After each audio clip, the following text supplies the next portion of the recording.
First, some Port Aransas residents aren't too happy about a proposed facility on nearby Harbor Island. Now, the Port of Corpus Christi wants to build a facility that would increase its ability to export crude oil.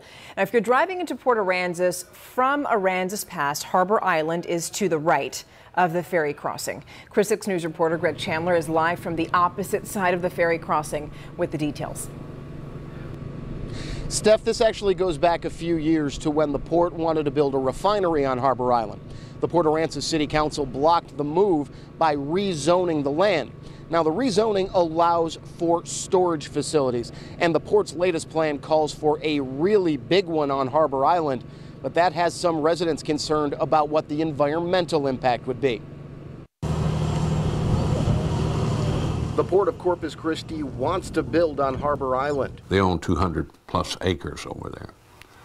It's their land and their property rights. However, some locals aren't thrilled with the idea. What we want to do is slow this process down so we can get some good studies to find out what's happening. The port's proposal calls for about 250 acres of Harbor Island to be turned into a dock for very large crude carriers, or VLCCs. These things are bigger than the carrier Lexington.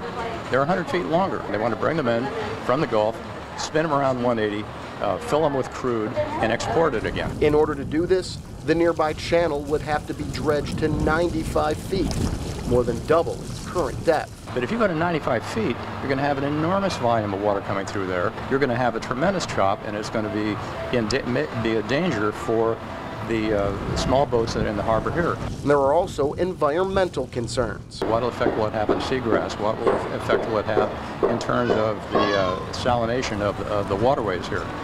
Nobody knows that. This has never been done before. Now, there may be nothing that anybody in Port Aransas can do about this.